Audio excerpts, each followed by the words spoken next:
The world didn't go quiet. It roared. Days after the leak, protests swept through major cities like coordinated waves, New York, Berlin, Seoul. Snow Paulo. Not just left or right, not just political. These were protests of disbelief, rage, awakening. A collective scream against a machine they now saw had shaped their fears, choices, even their memories. Tara stood at the edge of a rally in Chicago who'd pulled low. Thousands gathered before a courthouse where a judge was rumored to have signed off on sealed brass echo contracts as recently as 2020. A massive screen replayed Clint Eastwood's final words. The same black and white footage. It's the same voice.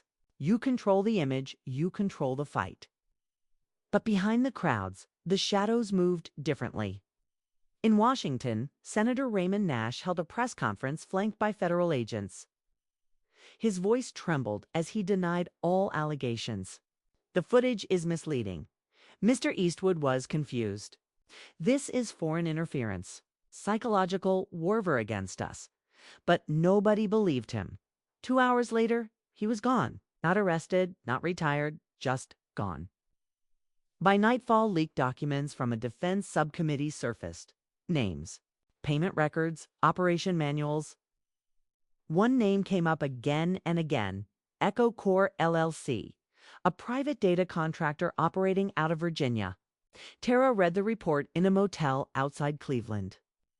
Noah paced behind her. Echo Cores, where Phase 3 was built. Clint never knew the name, but he knew the outcome. Targeted emotional programming, smart feeds. I-enhanced news cycles that tailor outrage in real time. Tara said nothing. Just stared at the screen. A line in bold caught her eye. Primary testing began in the 2022 election cycle. Civil unrest index, 87% successful predictability. She stood slowly. They weren't reporting the news. They were rehearsing it. They couldn't hide. Anymore. Not after that. Their burner phones stopped working. Their safe houses were compromised. Online, trolls turned to threats. Government spokespeople denied their existence. Even the Globe Dispatch, once an ally, went dark. They needed help, not a whisper in a shadow, something louder. So they went to New York. At 2 a.m., they knocked on the door of a small office above, a used bookstore in Brooklyn. Inside was Reyes, a former CIA analyst turned rogue podcaster. His channel, Signal Lost, had millions of followers who trusted one thing, that he didn't trust anyone. Reyes opened the door wearing a hoodie and a sidearm. He saw Tara and Noah and then the drive in Tara's hand. The real Phase 3? He asked. Tara nodded. Reyes let them in. His team was already prepping. Laptops open. Signal scramblers active. One wall covered in screenshots. Red thread, printouts. What's on it? He asked. Tara handed over the drive. Real-time test sequence from a Midwestern news outlet. Their anchor was reading scripts written by an algorithm designed to trigger dopamine spikes. Every third headline was planted. Every seventh line contained a subliminal phrase. A tease whistled low. That's not media. That's chemical warfare. Noah added, it escalates. The system learns. By next year, it could create full political movements from scratch. They had 48 hours to prepare. Reyes would live stream the footage, but not just to YouTube. His team had hijacked.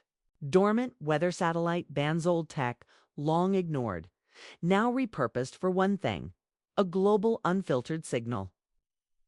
2 days later, from a warehouse in Detroit, the final stream began. People tuned in from everywhere, phones, radios, gas station, TVs. This time, there was no narrator, no Clint, no voiceover. It's just raw footage. A man being coached off camera before a spontaneous political outburst. Fake live interviews rehearsed 3 times. A protest scene duplicated in 5 countries. Same angles, same scream, same child crying. At the end, an interface. A dashboard labeled Echo Core Stream AI Emotion Sync Levels. Lines of code, charts, one slider labeled Public Outrage Dial, 72%. And then the most chilling part, a blinking command, Initiate Phase IV, Restructure. The screen went black. Then a single message appeared. Now you decide.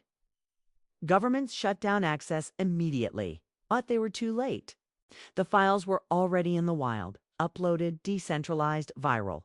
The truth couldn't be contained anymore. Tara and Noah went dark after that. Some said they fled the country. Others said they were in hiding, waiting for the next signal. A few believed they were dead, but whispers continued. In classrooms, students debated the Eastwood broadcast like it was a historical turning point. In underground networks, hackers preserved the footage. In street art, Clint's final stare became a symbol of resistance. And on the 15th day after the last stream, a new email appeared in Reyes's inbox. No subject, no name. Just one sentence. The story isn't over. Look, toward Japan. Attached. A blurry photo of a man on a bench at sunrise in Old. Face familiar, unreadable, watching the sea. Clint Eastwood, still alive and watching the next chapter begin. Rain fell hard over Washington. D.C., the streets reflected the red and blue flashes of media vans camped outside Capitol Hill, somewhere beneath that storm. In a private underground garage beneath a news network satellite office, Tara and Noah waited in silence. They had just arrived from Nevada. 3 days on the road, switching cars, hiding in rural motels, avoiding airports and cameras. Tara hadn't slept. Not really. The real two of them were locked in a heat-proof case. Resting on her lap, she kept one hand on it at all times as if it might vanish. Noah stared out through the windshield. You're sure they'll meet us? Tara nodded. I used Clint's contact. From the tape. He said they owe him everything. A black sedan. Pulled in, 2 men in suits stepped out. One looked early 50s, tired eyes, heavy raincoat. The other held a small fingerprint scanner. They said nothing, only opened the back door. Tara and Noah followed. Inside the car, silence hung like fog.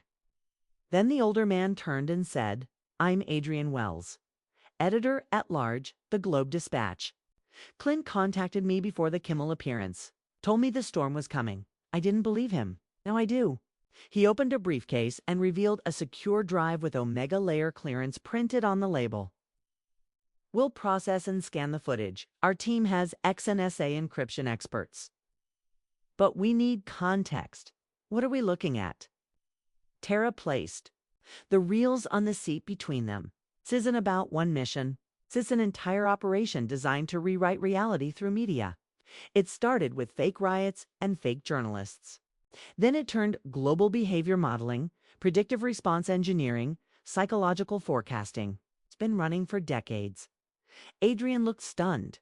How did Clint get this? He was there, said Noah quietly. Not just as an actor, he was a soldier, then a witness, now a whistleblower. Adrian tapped the reels. Do these reels show names? Tara nodded. Politicians, actors, even media anchors. Some knowingly participated, others were manipulated. They all played a part. Stazan pulled up in a quiet alley beside a private entrance. Street techs in gray coats rushed the reels inside. Tara followed them through a maze of corridors into an underground screening room. The reels were fed into digitizers. Within minutes, grainy footage flickered onto the wall. A crowd scene, gas grenades, screams. Then something stranger ran. Actor in military gear standing among protesters, mouthing instructions. Cameras hidden in building windows. Military personnel observing behind one-way mirrors. Audio crackled.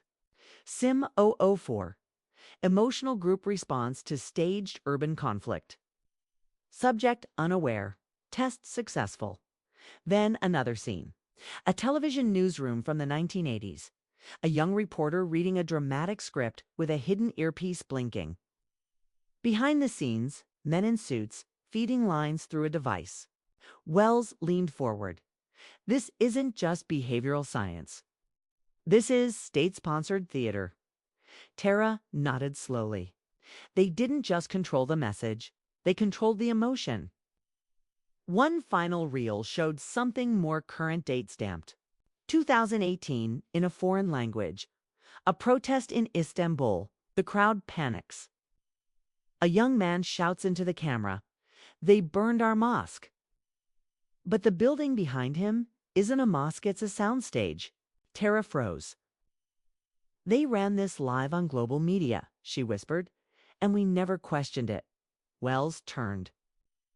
"This is an international incident." Noah spoke calmly. "It's more than that."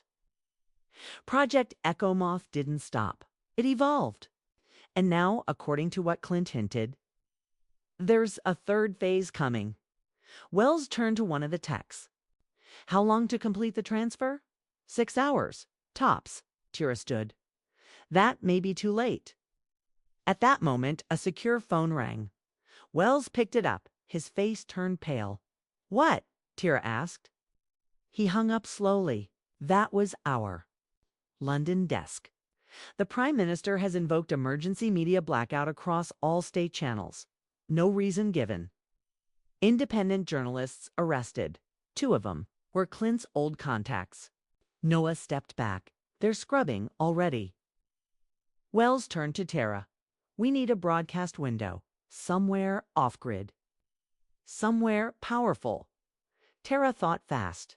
"The old satellite uplink on Shaw Ridge. It's abandoned, but the dish still works. My film school professor used to take us there. He said if the world ever fell apart, we could still scream into the sky from that place." Wells nodded. "You go. Take the files. We'll feed the digital stream to you as soon as it's clean." Tara looked to Noah. He didn't need convincing. They left as rain pounded the roof above them. Hours later, as dawn approached, Tara and Noah stood beneath the silent steel giant that was the Shaw Ridge satellite dish. It leaned like an old god toward the clouds. The control booth creaked in the wind, but the power still worked. Inside, Noah wired the input cables, fingers moving fast. Tara slid in the encrypted drive. And from halfway across the world, Adrian Wells's voice crackled through the radio. "Final file uploading now. Transmission begins in 60 seconds." Tara sat before the console. Her hand hovered over the green button marked broadcast. She took a deep breath. "This is for Clint," she whispered. "And for everyone who never got to tell the truth." Then she pressed it. And across the world, through underground servers, pirated news stations, hacked social feeds, the story began to play. The signal burst through firewalls like a flare in the night sky. Across Europe, Asia, and the Americas, screens flickered unexpectedly at airports. On commuter trains, in living rooms where the news had been muted, a grainy frame appeared first. Black and white, a line of riot police, smoke, screams. Then came the voiceover. "This footage is real. It was never meant to be seen. You are watching Operation Brass Echo." Within minutes, hashtags exploded. Hashtag Brass Echo, hashtag Eastwood Files, hashtag Media Machine Governments scrambled. National security agencies issued emergency press releases calling the leak an act of cyber-terrorism, but the video kept playing, re-uploaded, mirrored, retranslated in 40 languages. It had escaped the firewall. The world was watching. In Washington, D.C., the Senate Intelligence Committee was called into emergency session. Inside a locked chamber, Senator Raymond Nash, the man in the old photograph with Clint Eastwood, pounded his fist on the table. "Shut it down. Every node, every relay. Use the kill protocol." But the room was already in chaos. Junior aides had seen the footage. Staffers were whispering, phones buzzing. One aide asked quietly, "Is it true, sir?" "Did you know?" Nash didn't answer. He just stared at the screen, showing the stream, his younger face flashing across. In a safe house outside D.C., Tara and Noah huddled around an old laptop, watching the map of nodes light up in real time. Blue for streams, red for mirrors. Yellow for countries trying to block. Noah smiled. They can't stop it now. Tara leaned back, exhausted. Did we really just break the world? Noah shook his head. No, we just showed them what was always there. Then came the unexpected. The final part of the broadcast, a clip no one had seen yet. A new voice. Clint's voice. The screen cut to him. No studio, no lights. Just Clint Eastwood in a dim cabin, wind howling outside. He looked straight into the lens. His face weathered, eyes full of something raw and steady. If you're seeing this, he said, then I've either gone underground or they got to me. Tara's breath caught. Clint continued. I gave 50 years to this industry. Thought I was telling stories. Turns out I was helping them hide the real ones. I saw it back then. I said nothing. But silence is a slow poison. He paused. Brass Echo was never about fear. It was about habit. Train people to believe what they're shown. And when you control the image, you control the fight. He reached down, lifted a leather-bound folder, and held it up. This is the full record. Every phase, every lie. From Vietnam to TikTok, I'm handing it to the public now. Not to a government. Not to a media empire. To you, Tara whispered. He had more than we thought. Clint's voice dropped low. Don't let them bury this. If the world ever hopes to choose truth over comfort, this is the line. The video ended. A final screen faded in. Phase 3 begins now. What will you believe? Back in Washington, phones rang off the hook. Journalists demanded answers. Protesters flooded outside news stations. At the UN, a delegate from South Africa called for an international investigation into psychological warfare via mass media. 3 senators resigned by morning. 1 collapsed on live television. A day later, London's Parliament held a rare emergency debate. By the end of the week, over 70 political figures across 13 nations were under inquiry for participating in or covering up operations tied to media manipulation. Meanwhile, Tara and Noah moved quietly from safe house to safe house. They avoided cameras, never used the same phone twice. But everywhere they went, someone recognized them. A handshake at a gas station, a whisper in a diner. People didn't shout their names. They just said, thank you. Still, the war wasn't over. One night, as they listened to a French radio panel analyzing Brass Echo, Noah turned to Tara. They'll come back harder, smarter. Phase 3 was already in motion. All we did was break the silence. Tara nodded. Then we stay ahead of the next lie. She opened her laptop and began writing. Not a post, not a tweet, a manifesto, not for governments, not for institutions, for the people. A story that started with one man on a late-night show, became the spark that set the narrative machine on fire. The street was quiet at midnight, too quiet for Los Angeles. Tara parked her car 3 blocks away from 12th and Labrie, her hands tight on the wheel. The mini cassette was hidden in her jacket pocket. She hadn't told anyone where she was going. Not her boss, not her roommate. Not even her brother, who always worried when she worked late. The city around her buzzed with streetlights and sirens, but here it felt like the world had paused. She walked toward an old laundromat abandoned, with boarded-up windows and graffiti on the walls. The metal door was cracked open. No lights inside, no voices. She stepped in. Shadow moved behind a row of empty machines. Then a voice calm. Low, male, you're either brave, stupid, or both. Tara froze. You sent the message. The man stepped out. Mid-40s, wore a worn military jacket and a Red Sox cap. His face was lined like someone who had seen too much and never slept. Well, again, my name's Noah Lang, he said. Former defense signals, now freelance analyst. I've been tracking Operation Brass Echo since 2009. Tara stared. Is this real? Noah didn't smile. He pointed to the cassette. You have the only physical copy of that tape. Clint didn't trust digital. said they'd wipe it in seconds. He's not wrong. Tara pulled it out slowly. So, what exactly is brass echo? Koa. Noah sat on a crate, motioned for her to sit too. It was a pilot project started in the late 60s, Cold War paranoia. The Pentagon realized that bombs and bullets weren't enough anymore. The future wasn't about destruction. It was about control through belief, memory, and narrative. Tara nodded, half in disbelief.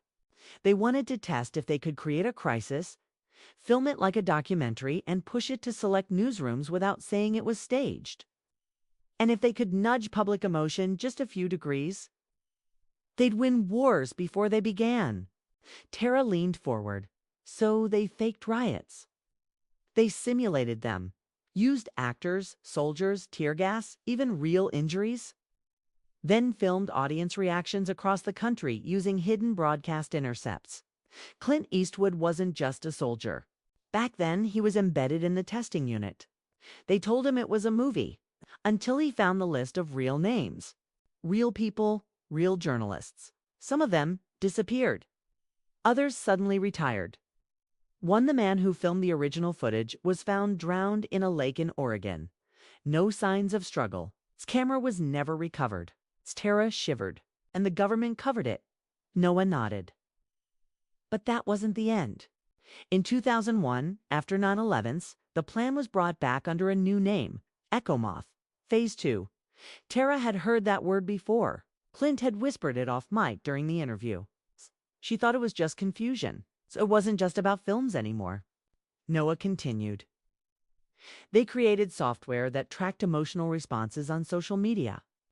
They'd test how people reacted to staged events, and if they needed to calm a crowd or boost nationalism. They'd flood feeds with content stories, images, trending hashtags. Half of them were made by bots. Tara looked at him. But that's illegal. Noah gave a bitter laugh, and yet it kept going. She pulled out her phone. We can release this.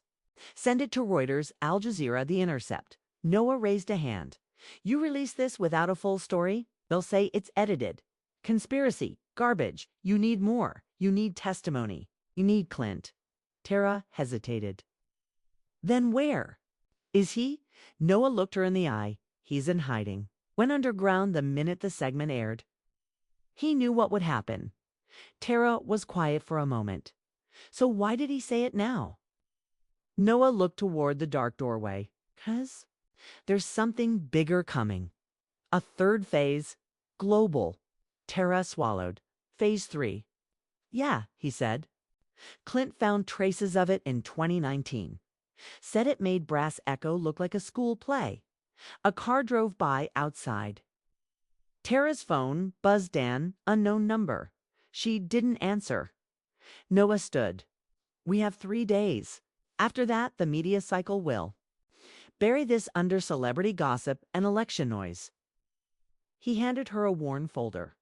Inside were old maps, notes, a blurry satellite image of a desert facility marked F.T. Kearney, Site Bravo. Tara read the note scribbled in red pen. The vault is still there. The proof is buried. Go where it started. She looked up. We're going. Noah nodded. If we want to finish what Clint started, we don't have a choice. The city still slept. But somewhere far away, in the silence of the desert, the past was waiting, and it was no longer willing to stay buried. The desert air felt like hot glass against Tara's face as she stepped out of the rental jeep. A pale moon hung low over the Nevada horizon, turning abandoned watchtowers into black silhouettes.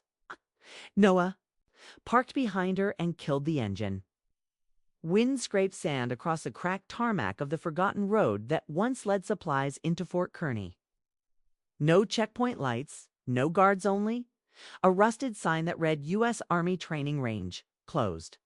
Everything beyond it was darkness and memory. They moved fast, guided by Noah's old map and a flashlight wrapped in red tape to dim the beam.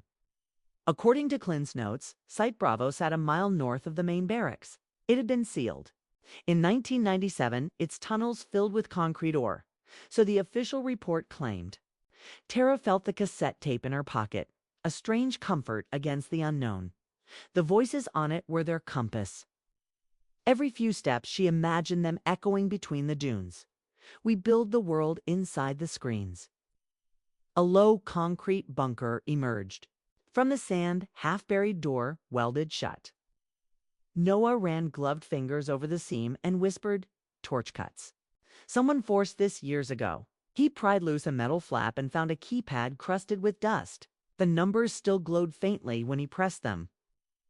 Tara entered 042K, the retrieval index code from the FIA denial. Nothing, she tried. Again, reversing the order. A click sounded deep inside. The door sagged outward by an inch, then jammed. Noah shoved his shoulder against it, and the slab groaned open just far enough for them to slip through. The tunnel smelled of dry rot and burnt wiring. Their lights caught patches where old cameras had been ripped from the walls. They followed faded yellow arrows until they reached a steel bulkhead stenciled V2 archive. At its base lay fresh footprints in the dust boot prints, not more than a day old. Tara's pulse hammered. We're not alone. Noah raised a finger to his lips and eased the door open. Beyond was a long room lined with shelves of magnetic film canisters and banker's boxes. A single lantern glowed at the far end where two figures, one man, one woman, sorted through a pile of tapes. Both wore civilian clothes but carried sidearms. Tara ducked behind a cabinet. She could hear their mutter. Check everything stamped Behavioral Loop A. The boss wants proof before sunrise. The woman answered, London votes tomorrow night. If we leak the right reel, we sway 3 points easy. Noah tapped Tara's shoulder, pointed to a side vault, marked Bravo Nightmaster. They crept past stacked crates until they reached the cage door. The lock was digital. Noah produced a thumb drive override and plugged it in. Seconds stretched. From across the room, a tape clattered to the floor and one intruder cursed. The override beeped green. The cage swung open. Inside, a single armored case sat on a pedestal, sealed with a biometric latch. A dusty keypad blinked. Voice confirmation. Required. Tara swallowed and replayed the cassette on her phone, holding the speaker to the mic. The younger soldier's uncertain voice from 1971 filled the silence. Bravo team entering now. The lock flashed yellow, then green. The lid released with a hiss. Inside lay 8 reels, each labeled by year. Atop them rested a cloth bundle. Tara unwrapped it. A Polaroid photo of Clint Eastwood in uniform, shaking hands with a senator whose face she recognized, the current chairman of the Senate Intelligence Committee. On the back, Clint had written, "If this reaches daylight, history might start telling the truth." She felt a lump in her throat. Noah whispered, "We need the 1971. Reel and any paperwork." He slid 2 reels into a padded bag and copied folders of documents onto a portable drive. Then a floorboard squeaked. The woman across the room had seen their light. "Hey!" she shouted, drawing her weapon. Noah hurled a film canister down the aisle. It clanged. Lights flickered, and the intruders ducked. Tara sprinted, clutching the bag. Alarms shrieked as motion sensors tripped. Gunfire cracked, sparking against steel. Noah dragged a shelving unit over as cover, then pulled Tara through the bulkhead. They ran, breaths ragged, feet sliding on dust. At the main door, mechanized locks slammed shut automatic containment. Noah cursed. Emergency hatch. He led her into a maintenance shaft barely wide enough for a child. Metal rungs descended. Into darkness, they climbed down, flashlight beam jerking. Above, footsteps pounded the tunnel. Voices cursed in another language, German, Tara thought. International players were already harvesting the archive. The shaft opened into a drainage culvert that emptied outside the base wall. They crawled on hands and knees until moonlight spilled through a broken grate. Sand churned under the tires of an approaching jeep. The intruders had allies topside. Tara and Noah slipped into a scrub trench, hearts racing. Suddenly, headlights swept the desert. A new vehicle barreled in matte black SUV, U.S. government plates. Men in tactical gear leaped out, shouting orders.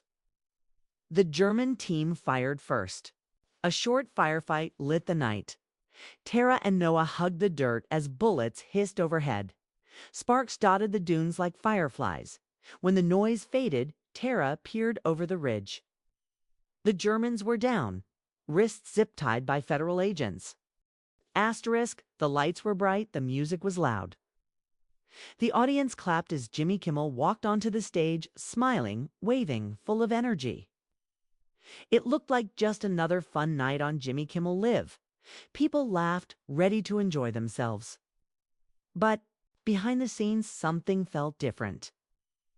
Jimmy welcomed the audience, gave a few opening jokes, then said, "Tonight's guest is a true legend. A man who's seen more Hollywood history than most of us could imagine. Please welcome Mr. Clint Eastwood." The crowd stood and cheered as Clint walked in. Dressed in a simple dark suit, he gave a small nod, waved once, and sat down.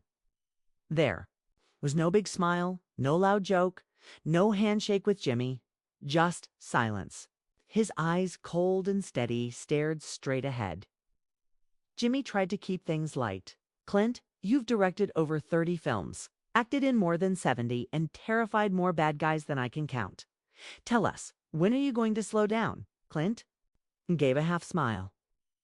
"Maybe when the world stops moving so fast." The audience chuckled politely, but the room already felt tense. Something was off. Jimmy continued.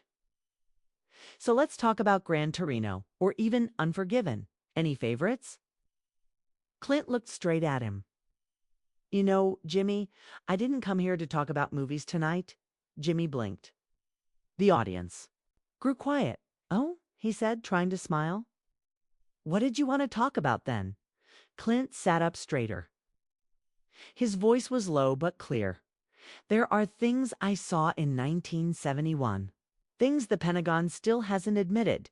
And I think it's time people heard the truth." The room froze. Jimmy laughed nervously. "Are we talking about classified military stuff now? Or is this the beginning of a new film?" Clint didn't laugh. "No, Jimmy, this is real. This is not a script." A murmur ran through the audience. Even the cameras seemed to pause, unsure whether to keep rolling. Jimmy leaned forward, voice softer. "Mr. Eastwood, I'm not sure this is the place." But Clint interrupted him. "I've waited long enough," he said. 6 presidents, 2 wars, 1,000 lies. You want a story, Jimmy? Here's one the State Department buried under 6 presidents. The audience gasped. The band stopped playing. In the control room, producers stood from their chairs, confused, panicked, some reaching for phones. Clint continued, eyes locked on the camera. "In 1971, I was part of a unit sent to the Nevada desert. We weren't told why. It's just that we had to observe. But what we saw, it wasn't a test. It was a rehearsal for something much darker." Jimmy looked off stage. A producer was signaling to cut the feed, but Clint leaned closer. "We were told to watch a group of actors perform a fake riot. There were cameras, scripts, uniforms, but real fear. They used tear gas, real bruises. A journalist was watching from a distance. That man was later reported missing."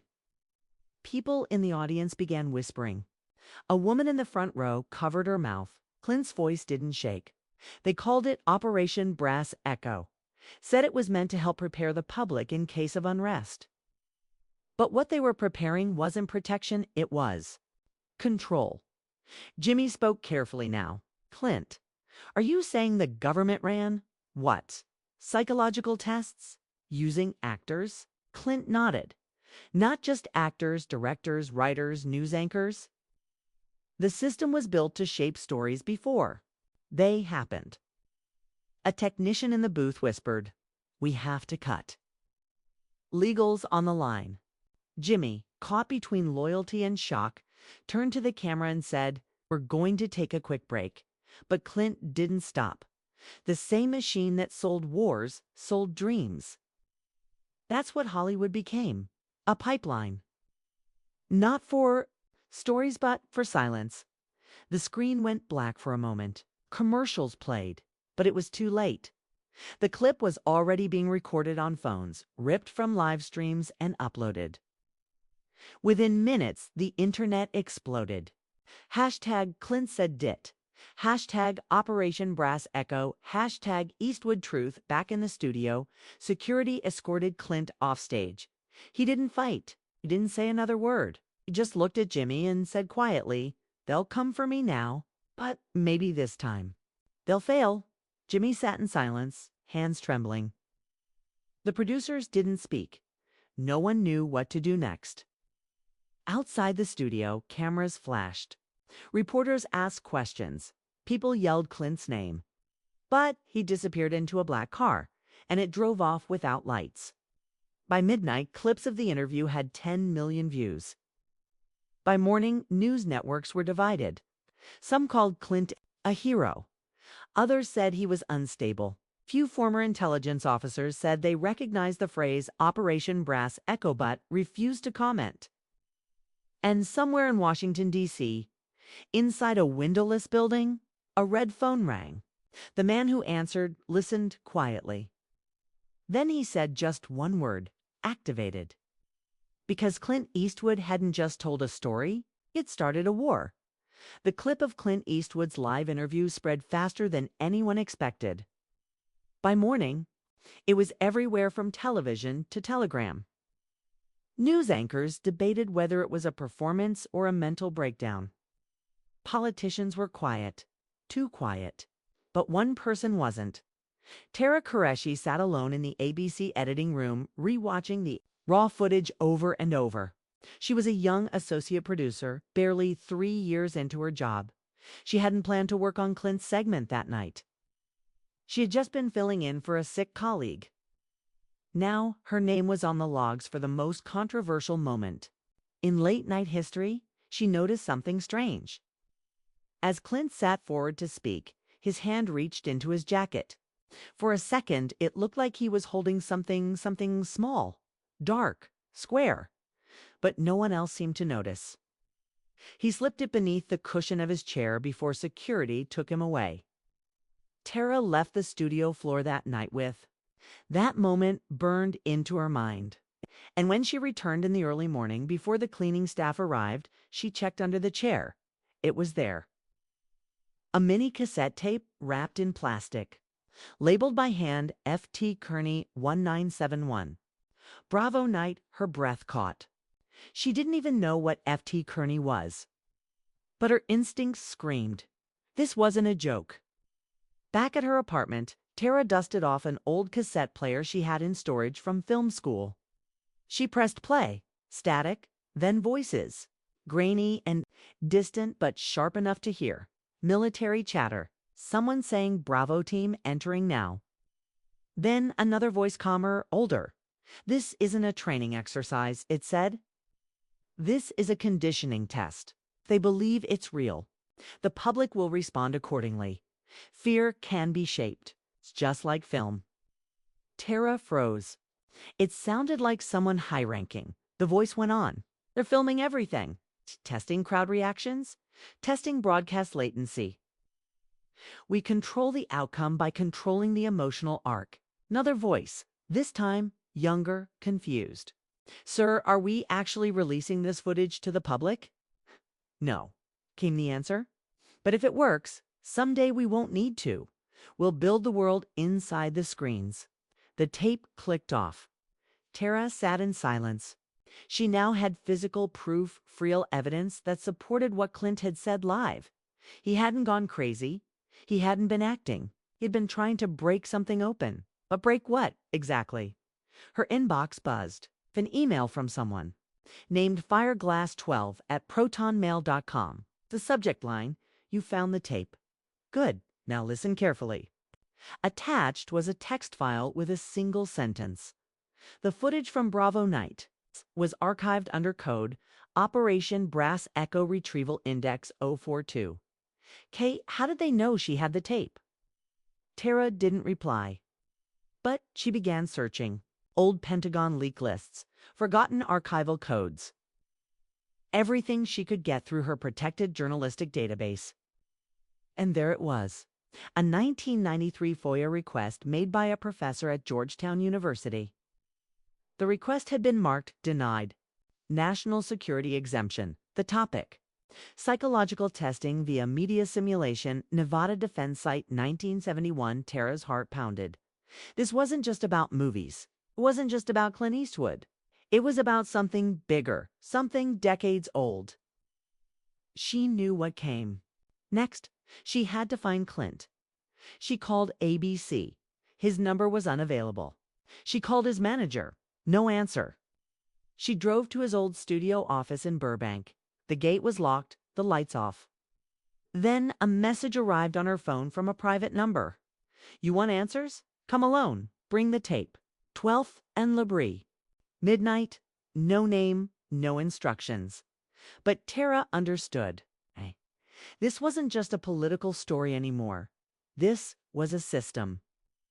A machine that someone had kept running in the dark, built on silence, memory, and illusion.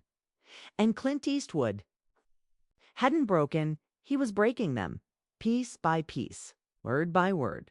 And now she was part of it.